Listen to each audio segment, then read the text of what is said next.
Hello दोस्तों, मेरा नाम मनीष कुमार साहू है। मैं आप सभी का अपने चैनल एजुकेशन हब ऑनलाइन तैयारी में हार्दिक स्वागत करता हूं। आज हम नेटवर्क रिडक्शन टेक्निक के कुछ और बेसिक को जानेंगे। अभी तक मैंने आपको इक्विवेलेंट रेजिस्टेंस के जितने भी क्वेश्चन हैं, जितने भी टाइप्स के क्वेश्चन आते हैं, आपको पूरा करवा दिया है। अगर आपने वो वीडियो अभी तक नहीं देखा है तो जाकर पहले वो जो बेसिक्स के वीडियो हैं जिसमें हमने रेजिस्टेंस निकालना सीखा था, प्रतिरोध निकालना सीखा था, उनको जरूर देखिए। उसके बाद आपसे कोई भी ऐसा क्वेश्चन नहीं है जो नहीं बनेगा रेजिस्टेंस इक्विवेलेंट के। और मैंने आपको होमवर्क भी दिया था कि 50 क्वेश्चन आपको बनाने हैं, तो आपने ईमानदारी से वो क्वेश्चन को बनाए हैं तो आपको ये बहुत ही आसान लगने वाला है। अगर आपने होमवर्क नहीं किया है तो ये आपको थोड़ा टफ लगेगा। आप अपने से प्रैक्टिस जरूर कीजिए।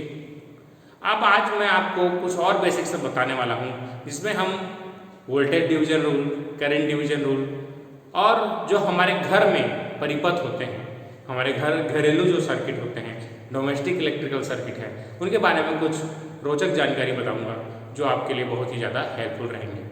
ठीक है, चलिए शुरू करते हैं। आज हम स्टार्ट करेंगे सबसे पहले वोल्टेज डिवीजन रूल से। Voltage division rules. अब ये क्या चीज है? तो वोल्टेज डिवीजन रूल मतलब हम किसी परिपथ में यदि वोल्टेज देते हैं तो वो वोल्टेज सर्किट में किस तरीके से बढ़ता है, इसके बारे में हम पढ़ें। चलिए देखिए,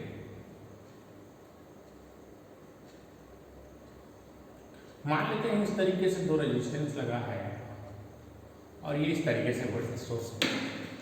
ध्यान देने वाली बात यह है कि वोल्टेज डिवीजन रूल ऑलवेज लगेगा सीरीज सर्किट पे, सीरीज सर्किट पे, केवल सीरीज सर्किट पे लगेगा। इसका वोल्टेज V है मान लेता हूं, इसका रेजिस्टेंस R1 है, इसका रेजिस्टेंस R2 है। अब यहां से ये मेरा इस तरीके से करंट फ्लो होता है।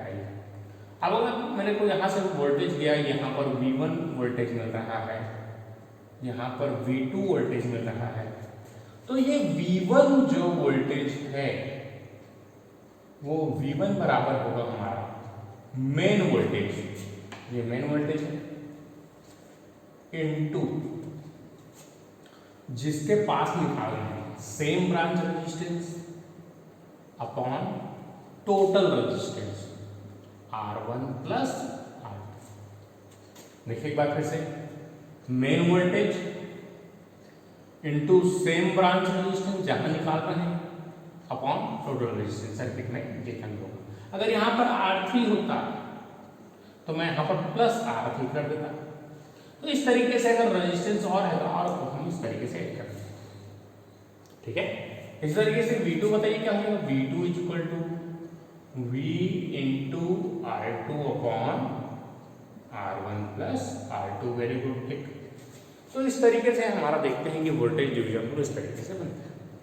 चलिए, अब अगर मैं यहाँ पर कुछ सर्किट्स के बारे में हम यहाँ पर डिस्कस करने वाले हैं, कुछ बेसिक्स हैं जो कि बहुत ही ज़्यादा हेल्पफुल रहेंगे आपके क्वेश्चन को सॉल्व करने में। इसलिए यहाँ पर 6 वोल्ट मान लेता हूँ, यहाँ 2 ओम है और यहाँ 4 ओम है। अब मेरे को यहाँ का निकालना है प्लस माइनस V1 और ये प्लस माइनस, ठीक है। तो यहाँ से क्या हो जाएगा, देखिए प्लस V1 की जगह बराबर कर देगा सेम चीज। तो मेन वोल्टेज की जगह कितना है 6 गुणे R1 2 अपॉन टोटल रेजिस्टेंस 4 और 2 6 में से 6 कट गया, कितना बचे 4, 2 वोल्ट। यहाँ पर कितना आ रहा है 2 वोल्ट। अब अगर मैं V2 की बात करूं तो 6 इंटू 4 अपॉन 6, 6 से 6 कट गया, कितना बचा 4 वोल्ट। तो यहां से मैं ये कंक्लूजन निकाल सकता हूं कि जो रेजिस्टेंस का मान, जो रेजिस्टेंस की वैल्यू ज्यादा है उसका वोल्टेज ड्रॉप भी ज्यादा है, और जिसका रेजिस्टेंस कम है वहां पर रेजिस्टेंस का ड्रॉप भी ज्यादा। तो इस तरीके से एक प्रैक्टिकल एग्जांपल की बात करते हैं। आप गाड़ी में चल रहे हैं, आपके पास छोटा ब्रेकर आएगा तो आपको स्पीड कम करने की उतनी जरूरत नहीं पड़ेगी, कम स्पीड ज़्यादा स्पीड में काम चल जाएगा। लेकिन यदि कहीं पर ब्रेकर बहुत बड़ा है तो आपको ब्रेक पे ज़्यादा लगाना पड़ेगा। तो सेम केस यहाँ पर है, रेजिस्टेंस का मान जितना ज़्यादा होगा उसके पास उतना ही ज़्यादा वोल्टेज ड्रॉप होगा। चलिए अब आगे बढ़ते हैं। अब इसी सेम कंसेप्ट का यूज करके मैं आपको कुछ क्वेश्चंस बताने वाला हूँ। पहले इसको यहाँ तक नोट कर लीजिए। नोट करने के बाद अगला हेडिंग डालिए करंट। चलिए हम अगले कंसेप्ट की तरफ बढ़ते हैं। कंसेप्ट का नाम है करंट डिवीजन रूल। देखिए बहुत ही इंटरेस्टिंग कंसेप्ट है। करंट डिवीजन रूल बहुत ही ज़्यादा पावरफुल टूल है जो आपकी बहुत जगह यूज करेगा, बहुत जगह आपको यूज करना पड़ेगा, जिससे आपके सर्किट्स बहुत ही आसानी से सॉल्व हो जाएंगे। आप देखिएगा थेवेनिन थ्योरम, नॉर्टन थ्योरम में हम करंट निकालने के लिए इन सब का बहुत ही ज़्यादा यूज करेंगे। ठीक है, तो देखिए यहाँ से अब यहाँ पर देखिए करंट यहाँ से आई जा रहा है। अब ये दो रेजिस्टेंस है, इसको दो रेजिस्टेंस में बांटना है। तो यहाँ पर कैसे करेंगे, देखिए यहाँ पर यदि मेरे को I1 करंट निकालना है, देखिए ध्यान से इस तरीके से मेरे को I1 करंट निकालना है। तो I1 करंट बराबर होगा मेन करंट इनटू, यहाँ निकाल रहे हैं इसलिए अपोजिट ब्रांच रेजिस्टेंस यहाँ निकालेंगे। Opposite branch resistance R2 upon R1 plus R2। इस तरीके से I2 बराबर क्या हो जाएगा, main current into opposite branch resistance R1 और R1 प्लस R2। तो ये बहुत ही आसान है। चलिए एक न्यूमेरिकल इसमें बना देता हूं मैं। अब यहाँ पर इसी की जगह देखिए न्यूमेरिकल क्वेश्चन इस तरीके से अगर मेरे से पूछा गया करंट इसमें बताइए करके, तो मैं कैसे बताऊंगा। देखिए करंट मान लेते हैं ये 10 एम्पियर का है और ये 2 ओम का है और ये 3 ओम का है। तो देखिए अगर ये I1 है और ये I2 है तो सेम I1 बराबर क्या हो जाएगा, मेन करंट। मेन करंट मतलब कितना, 10 गुणे opposite branch resistance 3/2 plus 3, 2 plus 3 5, आज 10 तो कितना हो जाएगा, 6 एम्पियर हो जाएगा। इस तरीके से I2 बराबर क्या हो जाएगा, 10 गुणे 2/2 प्लस 3 मतलब 4 एम्पियर।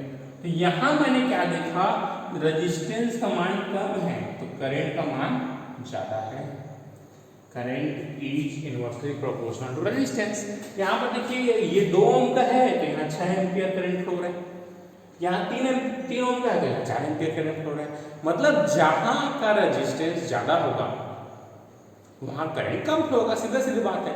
रेजिस्टेंस मतलब प्रोपोर्शनल टू एरिया, मतलब पतला तार है तो पतले तार में कम करंट फ्लो होगा, मोटे तार में ज्यादा करंट फ्लो होगा। जस्ट सिमिलर टू आपका पाइप में हम जानते हैं कि जो मोटा पाइप रहता है उसमें ज्यादा करंट मतलब पानी फ्लो होता है। करंट जगह आप सिमिलर ले लीजिए पानी, अगर आपके पास मोटा पाइप है इस तरीके से, है ना, तो पाइप ज्यादा मोटा है तो उसमें पानी ज्यादा फ्लो होगा। अब पाइप छोटा है इस तरीके से तो पानी कम फ्लो होगा। सिमिलर कॉन्सेप्ट है। चलिए अब ये इस कंसेप्ट को पढ़ने का देखिए सेम चीज, यदि करंट यहाँ पर रेजिस्टेंस बराबर है, if R1 is equal to R2 बराबर R हम मान लेते हैं, तो करंट जो है I1 बराबर I2 बराबर क्या हो जाएगा, I/2। देख लीजिए यहाँ पर अगर ये R और R के बराबर है, अगर दोनों में समान मोटाई का पाइप मान लेते हैं, समान मोटाई का है तो दोनों में इक्वल बटेगा। चलिए यहाँ पर अगर मैं इसको भी 2 ले लेता हूँ, अगर इसको भी 2 ले लूँ यहाँ पर कितना हो जाएगा, देखिए चलिए मैं इसको समान लेता हूँ, इसको यहाँ नीचे 2। अगर इस 2 को मैं एक नया क्वेश्चन बना के बता देता हूँ आपको, देखिए इस तरीके से ये 10 ओम, ये 2 और ये 2, ठीक है। तो कैसा हो जाएगा, देखिए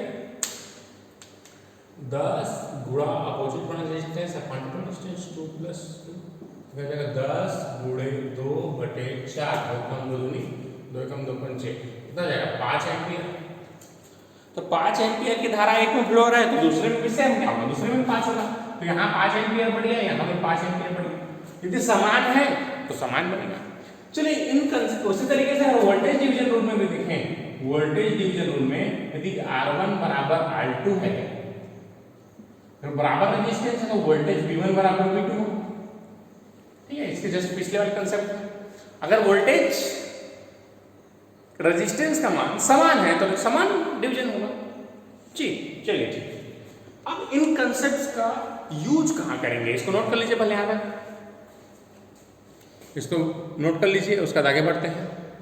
चलिए हेडिंग डालिए आप इनकंडेंसेंट लैम्प या बल्ब, जो हम नॉर्मल पीले कलर का बल्ब यूज करते हैं 10 रुपये में मिलता है बजाज का, है ना, ये जो भी कंपनी का बजाज का बल्ब इस तरीके से देखिए, ये वाला यूज करते हैं इस तरीके से, ये फिलामेंट लगा होता है इस तरीके से, ये फिलामेंट लगा होता है इस तरीके से, और ये बल्ब इस तरीके से रहता है हमारा,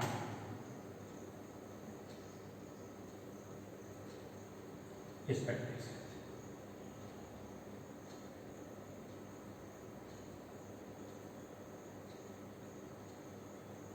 ये बल्ब जो इनकंडेंसेंट लैम्प है इस तरीके से, ये हमारा लैम्प इस तरीके से जो जुड़ा रहता है, तो ये बल्ब के बारे में हमको पढ़ना है, इनकंडेंसेंट लैम्प। बहुत इंटरेस्टिंग कॉन्सेप्ट है। चलिए अब इसको मैं बता देता हूँ यहाँ पर, इसको यहाँ तक बल्ब बना लीजिए आप लोग अपने। इनकंडेंसेंट लैम्प, अब ये इनकंडेंसेंट लैम्प जो है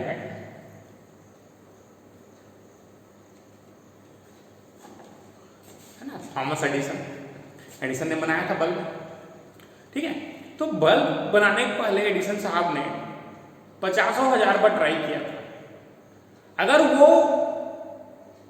इसको 50,000 एक बार ट्राई नहीं करते तो आज हमारे सामने ये बल्ब नहीं होता, दुनिया को रोशनी नहीं मिल पाता। तो आप अपना प्रयास जारी रखिए, प्रयास जारी रखना जरूरी है। आप कोशिश करेंगे, फेल जरूर होंगे, लेकिन फेल होने के डर से यदि आप कोशिश नहीं करते हैं, अगला क्वेश्चन नहीं बनाते हैं, जिससे मेरे नहीं बन रहा है, मेरे से नहीं हो रहा है सॉल्व, तो आप आगे नहीं बढ़ सकते। आज दुनिया में सब एडिसन को जानते हैं क्योंकि उन्होंने हार नहीं मानी और ये हमारे साथ बल्ब रख दिया, है ना। तो बल्ब का कंसेप्ट हमको जानना जरूरी है। जैसे देखिए, दो बल्ब को अगर मैं सीरीज में कनेक्ट किया तो क्या होगा, ये बल्ब है मान लेते हैं, एक बल्ब है और दूसरा बल्ब है। मैंने बल्ब B1 और B2 को क्या इसमें कनेक्ट कर दिया हूँ, B1 और B2 connected in series. Series में मैंने इसको कनेक्ट कर दिया है। अब मैं आपको ये बता रहा हूँ कि 40 वाट का है और एक 60 वाट का है। अब इसको मैं सप्लाई में जोड़ देता हूँ, मेंस में, सप्लाई मेंस में जोड़ दिया। अब आपको बताना है कि कौन सा बल्ब ज्यादा ग्लो करेगा। चलिए कमेंट बॉक्स में बताइए।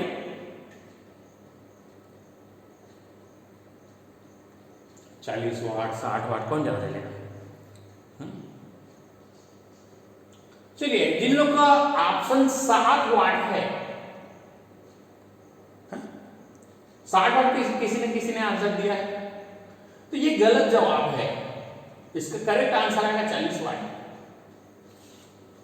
इन्हीं चीजों के बारे में आपको पढ़ना है कि ये कैसे हुआ, कैसे 40 वाट का बल्ब मैंने ज्यादा चलेगा, कैसे 60 वाट का बल्ब कम चलेगा। पहली दूसरी बात यह है, ये सीरीज में कनेक्टेड है। इसमें देखिए, जो हमारा घरेलू परिपथ रहता है, जो हमारे घर में सर्किट बना होता है, सब कौन किसमें होता है, सीरीज में कि पहला? चलिए कमेंट बॉक्स में आंसर दीजिए। वेरी गुड, जिन्होंने पहला बोला है वेरी गुड। हमारा जो भी सर्किट रहता है, डोमेस्टिक सर्किट रहता है, वो हमेशा कनेक्टेड रहता है सीरीज में। जब सीरीज में कनेक्टेड है, नहीं सॉरी, सीरीज में नहीं कनेक्टेड रहता, पैरेलल में कनेक्टेड रहता है। तो ये हमारा जो सर्किट कनेक्टेड है पैरेलल है, पहले ठीक है। डोमेस्टिक है, जो डोमेस्टिक इलेक्ट्रिकल सर्किट है, सबके घर में जो भी सर्किट लगा हुआ है सब पैरेलल लगे हुए हैं। तो ये बल्ब पर में हम पढ़ रहे हैं, तो पहले इसको नोट कर लीजिए कि जहां पर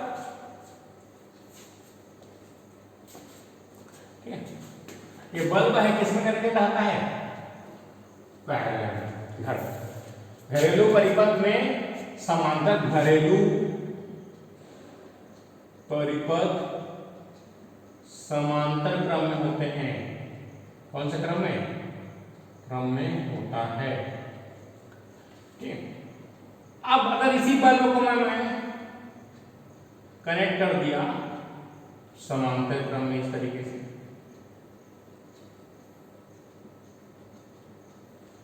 अब ये सेम बल्ब है मेरा, ये 40 वाट का है, 60 वाट का है। अब कौन ज्यादा चलेगा?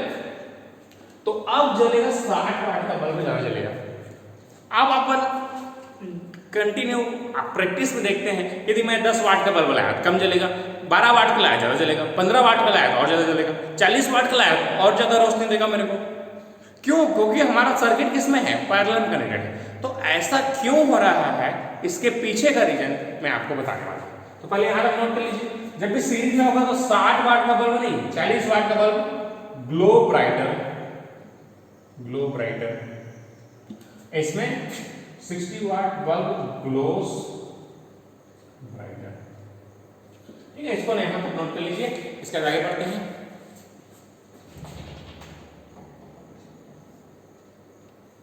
चलिए, अब मैं आपको डिस्कस कर रहा हूं कि ये जो हुआ है, सीरीज में लो वोल्टेज बल्ब ज्यादा चला, पैरेलल में हाई वोल्टेज बल्ब चला, तो ये इसके पीछे का रीजन क्या है, इसको जानने के लिए आप आगे देखिए।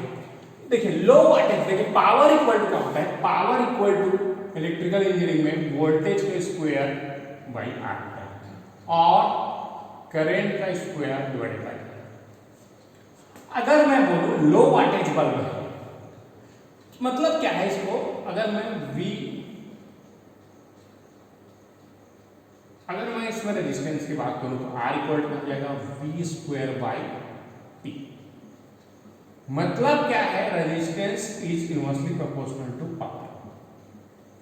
अगर वोल्टेज कांस्टेंट की बात करता हूं, अगर मेरा 40 वाट का बल्ब है और ये 60 वाट का बल्ब है, तो 40 वाट का बल्ब जो है, अगर इसके बारे में अगर मैं बात करूं तो इसका रेजिस्टेंस कम होगा कि ज्यादा होगा? आप लोग खुद सोचिए। अगर इसमें अगर 1/40 करता हूं और 1/60 करता हूं तो किसका रेजिस्टेंस ज्यादा होगा? 1/40 इज ग्रेटर देन 1/60। मतलब क्या है? अगर इसका रेजिस्टेंस किसका ज्यादा है?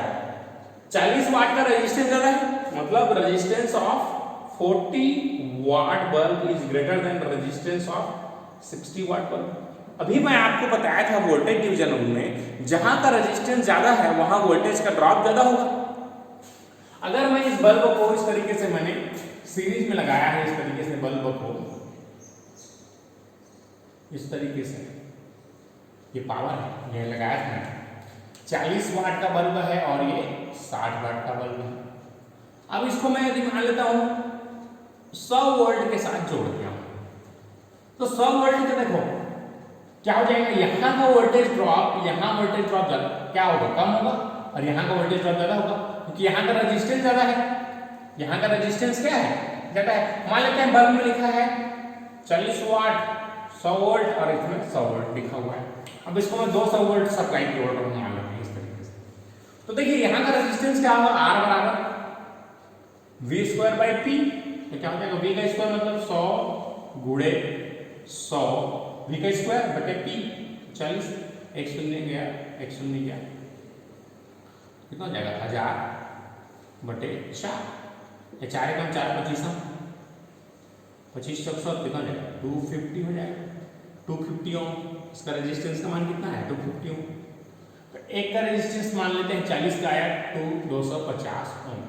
अब नेक्स्ट 60 वाट है, कितना आ जाएगा? देखिए इस तरीके से आर बराबर R60 बराबर 100 गुणे 100 बटे 60। एक शून्य क्या? 7 बटे 6, 6 एकम 6 12 शून्य 72, 6 एकम 6 4 बचा, 6 छक्का 36, 4 बचा, 6 छक्का 36, लगभग 6.6, तो 166 पॉइंट समथिंग आया। अब ये बताइए 250 वोल्ट इसको मान 250 तक मान लेता हूँ, 200 तक मान लेता हूँ, तो यहाँ का वोल्टेज ड्रॉप क्या होगा? ज्यादा होगा, यहाँ का वोल्टेज ड्रॉप कम होगा। मतलब इन शॉर्ट में क्या बोल सकता हूँ कि जो लो वोल्टेज बल्ब है उसमें रेजिस्टेंस ज्यादा होगा, रेजिस्टेंस ज्यादा होने के कारण सीरीज में उसके क्रॉस ड्रॉप ज्यादा होगा। जो ड्रॉप ज्यादा है मतलब वहां का वोल्टेज ज्यादा है, तो वोल्टेज ज्यादा होने के कारण उसका पावर भी क्या होगा? ज्यादा होगा। इसलिए जो सीरीज में है कनेक्शन है वहां पर लो वाटेज बल्ब अधिक ग्लो करता है। और सिमिलरली यदि पैरेलल है तो यहाँ पर क्या होगा, देखिए P equal to V square by R या फिर और I स्क्वायर बाई R। तो यहाँ से रेजिस्टेंस इक्वल टू हो जाएगा I स्क्वायर बाई R। अभी मैं आपको बताया हूँ जो भी पैरेलल में है तो जहाँ रेजिस्टेंस ज्यादा होगा वहाँ करंट कम होता है, और जहाँ करंट ज्यादा होगा वहाँ रेजिस्टेंस मान कम होता है। तो सीरीज में देखिए power is inversely proportional to resistance, तो रेजिस्टेंस ज्यादा है तो पावर का मान क्या होगा, कम होगा। मतलब लो वाटेज बल्ब क्या होगा, बल्ब में क्या होगा, करंट कम जाएगा, करंट कम जाएगा तो क्या होगा, इसमें पावर इसमें कम होगा या इसमें ग्लो कम होगा। उस तरीके से पावर यदि ज्यादा है तो प्रोपोर्शनल टू 1 बाय रेजिस्टेंस इसका कम होना चाहिए। तो हाई वाटेज बल्ब जो क्या हो जाएगा, हाई वाटेज का जो बल्ब है ग्लोस ब्राइटर। समझ गए? तो यहां पर हमको इस चीज को समझना है कि इसको मैं इन शॉर्ट में, देखो शॉर्टकट में मैं इसको लिखा रहा हूं, ठीक है, आप यहां तक नोट कीजिए इसको।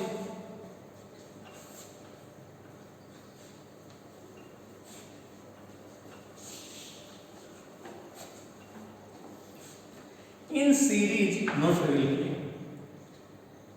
सीरीज कनेक्शन लो वाटेज बल्ब ग्लो ब्राइटर। ठीक है, क्लियर?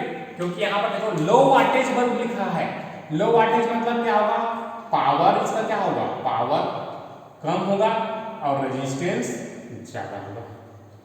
ठीक है, पावर कम रेजिस्टेंस ज्यादा, और ये हाई वाटेज मतलब पावर ज्यादा तो रेजिस्टेंस कम। तो यहां पर क्या होगा, high wattage bulb glow brighter in parallel connection. ठीक है, अब यहां पर ध्यान देने वाली बात यह है, अगर मैं 40 वाट और 100 वाट 60 वाट, तो टोटल पावर कितना होगा, जल्दी बताइए, टोटल पावर कितना होगा? 40 वाट और 100 वाट के बल्ब दो सीरीज में है तो टोटल पावर कितना होगा, 100 वाट। वेरी गुड, गलत है, गलत जवाब। देखिए सीरीज कनेक्शन की बात कर रहा हूं मैं, तो यहां पर टोटल पावर, यहां पर अगर आप निकालते हैं तो ये टोटल पावर, इसको लिख लीजिए 1 बाई P1, इस तरीके से निकालते हैं हम लोग 1 बाई P बराबर 1 by P1 plus 1 by P2 and so on 1 by Pn, just like series connection in parallel resistance है। तो 1 अगर दो ही, केवल दो है तो, अगर n बल्ब है, इफ P1 बराबर P2 and so on Pn बराबर P है तो P टोटल का मान क्या हो जाएगा, P बाई n। और इसी तरीके से केवल दो बल्ब है तो क्या हो जाएगा, P टोटल बराबर P1 गुणे P2 upon P1 plus P2।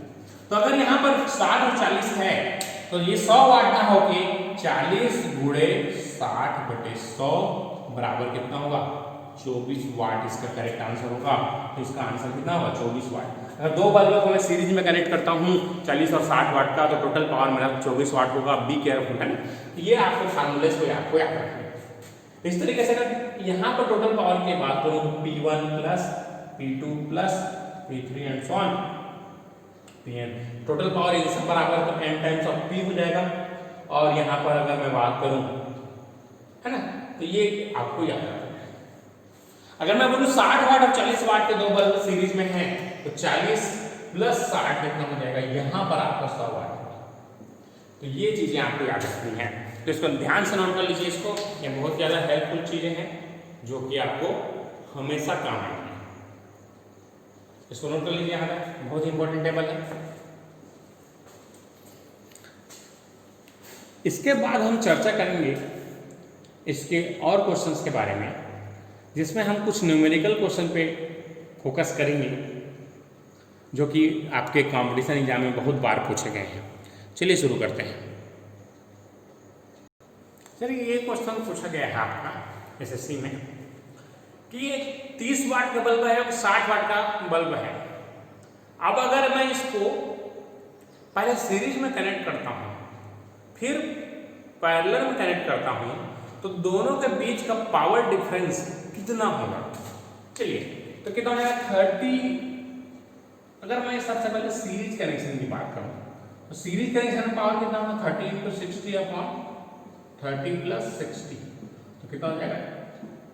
पहले सीरीज में कैलकुलेट है तो 30 × 60/90 9 करके 3 एकम 3 दिया 3 एकम 3 दूनी कितना जाएगा 20 वाट पावर आ जाएगा। इसी में अगर मैं पैरेलल में कनेक्ट करूं पैरेलल में आपको बता चुका हूं total power equity = P1 + P2 तो 30 + 60 मतलब कितना हो गया 90 वाट। तो दोनों का डिफरेंस कितना है 90 - 20 = 70 वाट का डिफरेंस है। तो आपसे दोनों ने पूछा है सीरीज में कितना होगा पैरेलल में कितना होगा। तो आपको बी केयरफुल, जब भी आप कॉम्पिटिटिव एग्जाम के क्वेश्चंस बनाते हैं आपको केयरफुल होना पड़ेगा। पूछा क्या है, सीरीज पूछा है कि पैरेलल पूछा है कि दोनों का डिफरेंस पूछा है, ठीक है। तो इस तरीके से इसको नोट कर लीजिए। चलिए आगे बढ़ते हैं। चलिए अब मैं कुछ आपको बता रहा हूँ बेसिक चीज़ों के बारे में, जिसमें सबसे पहले हेडिंग डालिए आप लोग सोर्स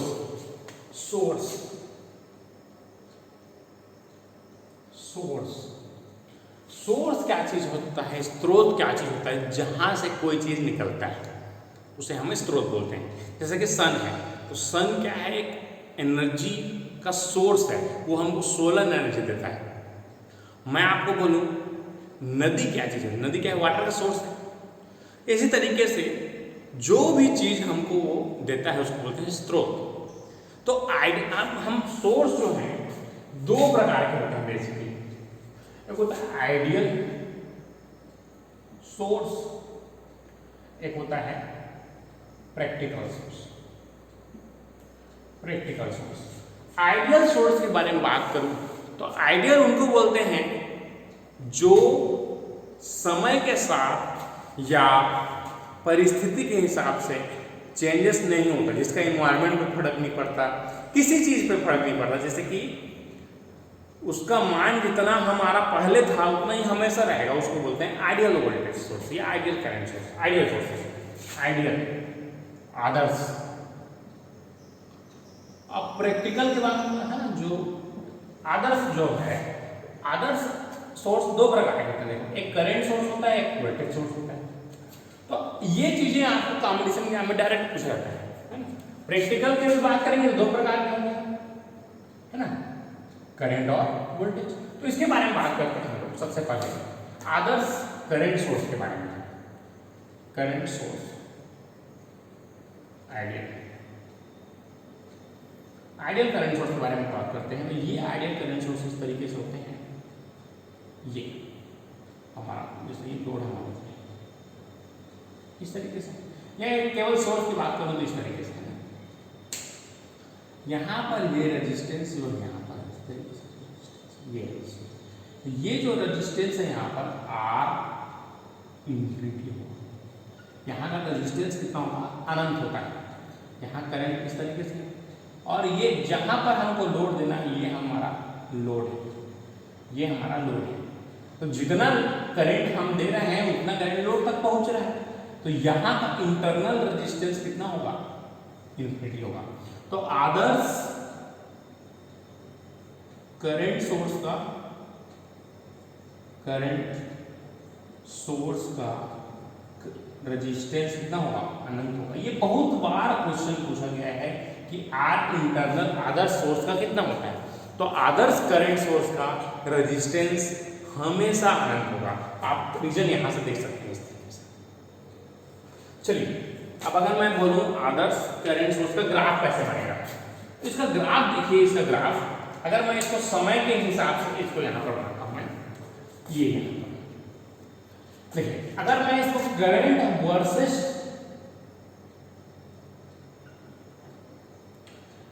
वर्सेस टाइम में मैं इसको ग्राफ खींचता हूं तो ये समय के साथ इसका मान कभी नहीं बदलेगा, ये हमेशा कांस्टेंट इस तरीके से। तो ये हमेशा कांस्टेंट होगा समय के साथ या वोल्टेज के साथ इसमें वेरिएशन नहीं होगा। क्या इसको वोल्टेज भी मान सकता हूँ मैं, करंट और वोल्टेज के बीच ग्राफ को चलिए तो इस तरीके से बनेगा। ठीक है, नेक्स्ट देखते हैं प्रैक्टिकल करंट सोर्स के बारे में बात करता हूँ। यदि प्रैक्टिकल करंट सोर्स के बारे में बात करेंगे यहाँ पर, तो यहाँ पर करंट यहाँ पर इस तरीके से है और यहाँ कुछ न कुछ रेजिस्टेंस होगा और ये हमारा मान लेते हैं लोड है, ये लोड रेजिस्टेंस। यहाँ पर ये रेजिस्टेंस कुछ न कुछ होगा, इसको बोलते हैं हाई, मान का बहुत ज्यादा रेजिस्टेंस है। तो प्रैक्टिकल करंट सोर्स का रेजिस्टेंस हाई होना चाहिए, as much as possible high होना चाहिए। हम इन्फिनिटी मतलब होता है बहुत ज्यादा है, तो वहां तक तो नहीं पहुंच सकते, आदर्श नहीं बन सकते, लेकिन उसके करीब पहुंच सकते हैं। तो आदर्श का कितना होता है, इन्फिनिटी होता है, तो इसका प्रैक्टिकल का कितना होना चाहिए, as much as possible, जितना ज्यादा हो सके उतना हमारे लिए अच्छा। तो इसको याद रखिए, इसको नोट कर लीजिए, as much as possible, या रेजिस्टेंस क्या होना चाहिए, बहुत ज्यादा हाई होना चाहिए। इसके बाद आगे बात करूंगा मैं प्रैक्टिकल। अब बात करते हैं हम लोग वोल्टेज सोर्स के बारे में। ठीक है, चलिए वोल्टेज सोर्स के बारे में बात करते हैं। तो ये वोल्टेज सोर्स है हमारा, ये प्लस माइनस वोल्टेज सोर्स, और ये मेरा इस तरीके से मान लेता हूं, ये हमारा लोड है।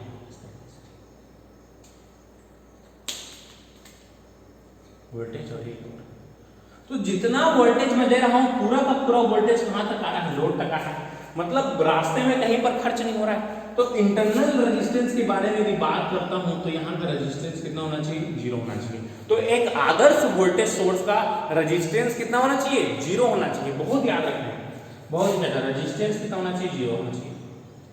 आदर्श वोल्टेज सोर्स का रेजिस्टेंस, आइडियल वोल्टेज सोर्स का रेजिस्टेंस 0 होना चाहिए। बहुत ही इंपॉर्टेंट चीजें हैं, देखिए ध्यान दीजिए। सोर्स के बारे में बात कर रहा हूं मैं, सोर्स में यहां पर इन्फिनिटी होगा, करंट सोर्स में, वोल्टेज सोर्स में 0 होना चाहिए। आप यहां पर प्रैक्टिकल कर सकते हैं, करंट है जितना पूरा कहां पहुंचना चाहिए, लोड में पहुंचना चाहिए। लोड में कब पहुंचेगा, जब रेजिस्टेंस क्या हो, इन्फिनिटी हो, कोई रेजिस्टेंस ही ना हो। और उसी तरीके से ये वोल्टेज यहाँ पर पूरा पहुंचना चाहिए, तो ये वोल्टेज बीच में यदि 0 रेजिस्टेंस है तो ड्रॉप होगा, अगर रेजिस्टेंस नहीं है ड्रॉप होगा, पूरा पूरा यहाँ पहुंचेगा। तो आदर्श चीजों के बारे में हमको इस तरीके से याद रखना है। कभी भूल भी गए तो आपको डायग्राम याद होना चाहिए कि वोल्टेज सोर्स दिखता कैसे है ना। चलिए देखते हैं। अब इसी में अगर प्रैक्टिकल की बात करूं तो प्रैक्टिकल में क्या होता है, कुछ ना कुछ रेजिस्टेंस होगा। तो यहाँ पर रेजिस्टेंस जितना ज्यादा कम होगा, लो होना चाहिए, मिनिमम होना चाहिए। यहाँ पर ये वोल्टेज है और ये लो। तो एक प्रैक्टिकल जो हमारा वोल्टेज सोर्स है उसका रेजिस्टेंस as लो as possible, जितना कम हो सके। क्या पूछेगा मेरे को एक शब्द में, तो लो होना चाहिए, वोल्टेज सोर्स का लो होना चाहिए, करंट सोर्स का हाई होना चाहिए। तो ये चीजें आपको बहुत याद रखनी है अच्छे से। अब इसका आइडियल वोल्टेज सोर्स मैं अगर बनाऊं ग्राफ, तो आइडियल वोल्टेज सोर्स का ग्राफ मेरा इस तरीके से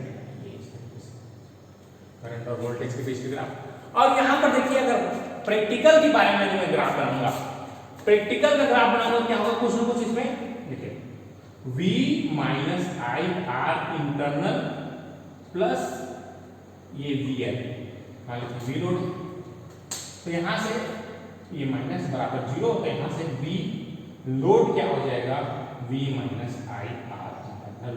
तो ये ग्राफ है y equal to mx minus c, है ना, y equal to mx plus c का लाइन है। तो ये लाइन जो है इस तरीके से बनता है। तो ये ड्रूपिंग कैरेक्टरिस्टिक्स बहुत ही ज्यादा जान पूछता है, ड्रूपिंग कैरेक्टरिस्टिक्स बोलते हैं इसको। तो जो ये दिख रहा है, ये हमारा आइडियल के बारे में बात कर रहा है। ये चीज किसके बारे में बात कर रहा है, आइडियल वोल्टेज सोर्स के बारे में। और ये बात कर रहा है हमारा प्रैक्टिकल, जो ये ड्रूपिंग कैरेक्टरिस्टिक बता रहा है वही हमारा आर इंटरनल है। इंटरनल रेजिस्टेंस जितना कम होगा उतना ही इसका ड्रूपिंग कम होगा। यहाँ पर भी हम बात करेंगे, तो यहाँ पर अगर ये इसका प्रैक्टिकल जो कर्व है इस तरीके से बनेगा, तो ये है हमारा आइडियल का करंट सोर्स, आइडियल और ये हमारा है प्रैक्टिकल। तो ये जो ड्रॉपिंग कैरेक्टरिस्टिक बनता है किस कारण बनता है, रेजिस्टेंस कारण बनता है।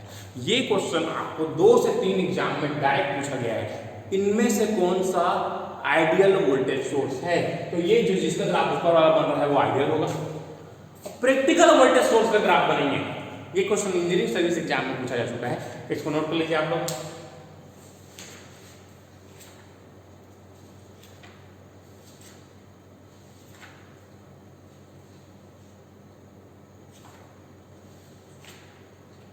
इसके बाद मैं आपको कुछ और कॉन्सेप्ट बताने वाला हूँ, तो इसको ध्यान से नोट कर लीजिए आप लोग।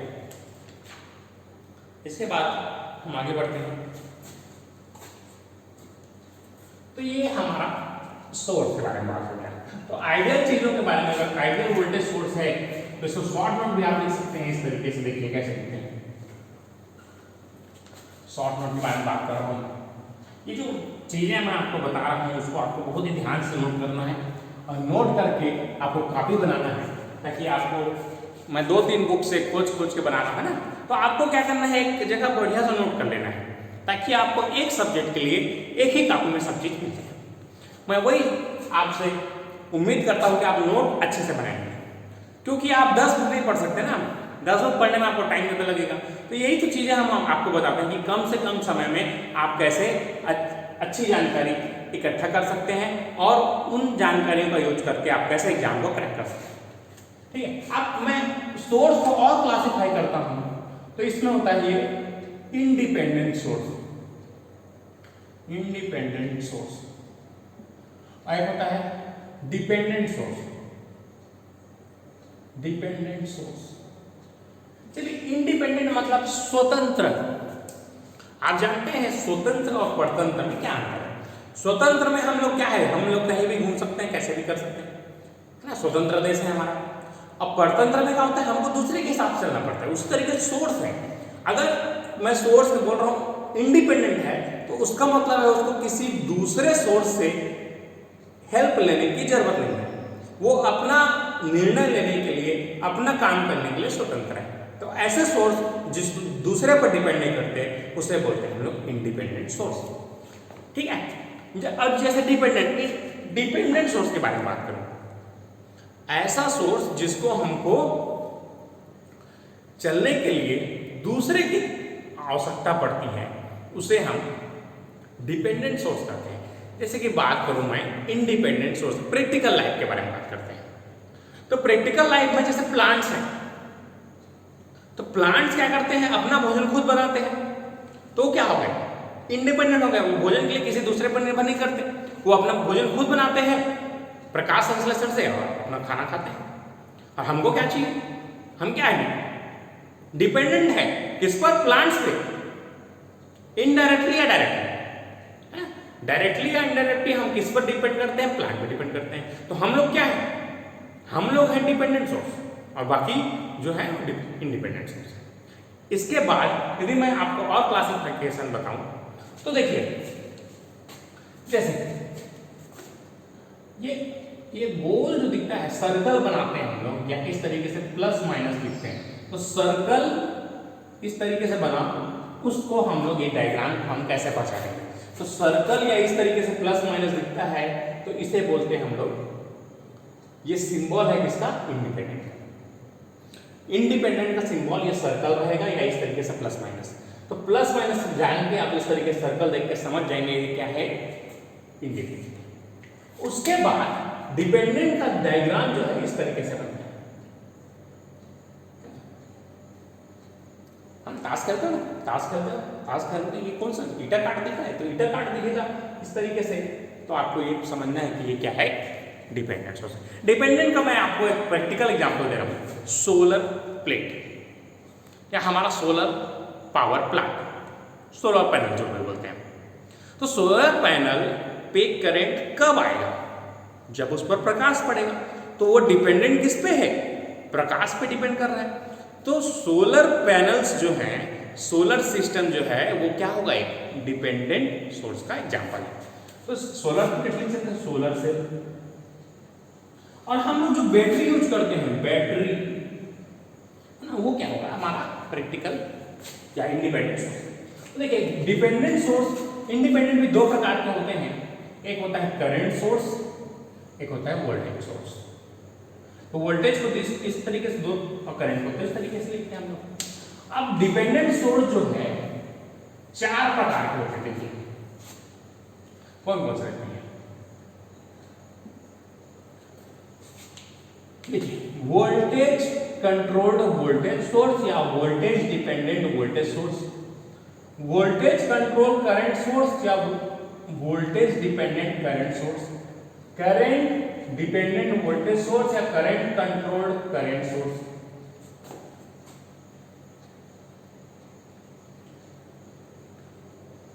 करंट डिपेंडेंट वोल्टेज सोर्स,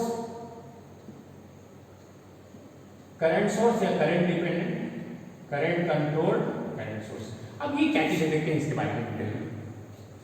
अगर आपको इस तरीके से लिखा है, देखिए voltage controlled voltage source, source क्या है हमारा, देखिए सोर्स क्या है हमारा, वोल्टेज है प्लस माइनस, और डिपेंड किस पे कर रहा है, वोल्टेज पे कहेंगे। तो इस तरीके से वोल्टेज लिखा रहा है और प्लस माइनस लिखा रहा है, मतलब वोल्टेज सोर्स है प्लस माइनस लिखा रहा है और डिपेंड किस पे कर रहा है, वोल्टेज पे डिपेंड कर रहा है, इसलिए वोल्टेज डिपेंडेंट वोल्टेज सोर्स बोलेंगे। ठीक है, नामकरण एकदम आसान है। डिपेंड किस पे कर रहा है, वोल्टेज पे, और सोर्स कौन सा है, वोल्टेज सोर्स है, तो इसलिए वोल्टेज डिपेंडेंट वोल्टेज सोर्स। या कंट्रोल किससे हो रहा है, ये वोल्टेज से हो रहा है, तो वोल्टेज कंट्रोल्ड वोल्टेज सोर्स। अब देखिए नेक्स्ट, ये किस तरीके से बनाया, मतलब ये करंट सोर्स है लेकिन डिपेंड किस पे कर रहा है, वोल्टेज पे, तो वोल्टेज कंट्रोल, लेकिन कौन सा सोर्स है, करंट सोर्स, इसलिए लिखा है वोल्टेज डिपेंडेंट करंट सोर्स। अब देखिए next, current dependent voltage source का लेगा, यहां पर ये वोल्टेज सोर्स तो है लेकिन डिपेंड किस पे कर रहा है, करंट पे, इससे क्या बोलेंगे, करंट कंट्रोल्ड वोल्टेज सोर्स या करंट डिपेंडेंट वोल्टेज सोर्स। एक ही बात, कई ऑथर्स जो हैं, बहुत सारे राइटर्स डिफरेंट यूज करते हैं टर्मिनोलॉजी, तो हमको उसको समझना है। और ये करंट है और ये सोर्स कौन सा है, करंट सोर्स है, इसको बोलेंगे करंट डिपेंडेंट करंट सोर्स। तो ये क्लासिफिकेशन आपको बहुत ज्यादा हेल्पफुल रहेगा। आपके एग्जाम में डिपेंडेंट सोर्स की प्रॉब्लम आता है कंपटीशन एग्जाम में, और इंडिपेंडेंट के भी प्रॉब्लम आते हैं। लेकिन डिप्लोमा लेवल की बात करूं तो सेमेस्टर एग्जाम में केवल आपको इंडिपेंडेंट नेचर के क्वेश्चंस आते हैं। तो हमको कंपटीशन एग्जाम की भी तैयारी करनी है, तो ये क्वेश्चंस आपके लिए बहुत इंपॉर्टेंट है। मैं आपको इसके न्यूमेरिकल्स भी कराऊंगा, कैसे हम डिपेंडेंट को सॉल्व करते हैं, कैसे इंडिपेंडेंट को सॉल्व करते हैं। तो चलिए आज के वीडियो में इतना ही, इसको अच्छे से नोट कर लीजिए। मैं आपको अगले वीडियो में नेटवर्क थ्योरम के जो रिडक्शन टेक्निक्स हैं, nodal analysis, mesh analysis, Thevenin theorem, Norton theorem, superposition theorem, maximum power transfer theorem, इनके बारे में डिटेल दूंगा। नेक्स्ट लेक्चर में हम लोग केसीएल और केवीएल के बारे में बहुत अच्छे से डिटेल में जानेंगे। तो आज के लिए इतना ही रखते हैं। वीडियो को जितना ज़्यादा हो सके लाइक, शेयर और सब्सक्राइब कीजिए चैनल को, और अपने 12th के स्टूडेंट्स तक भी पहुंचाइए जो नीट और जेई की तैयारी कर रहे हैं, ताकि उनको भी इन वीडियोस का फायदा मिल सके। वहाँ पर क्वेश्चंस डेफिनेटली पूछ जाते हैं, 2 क्वेश्चन इलेक्ट्रिकल सर्किट के जरूर आते हैं, नीट हो चाहे IIT का पेपर हो, तो इसमें आपको ये बहुत ही ज़्यादा बेनिफिट रहेगा। चलिए आज के लिए इतना ही रखते हैं, धन्यवाद।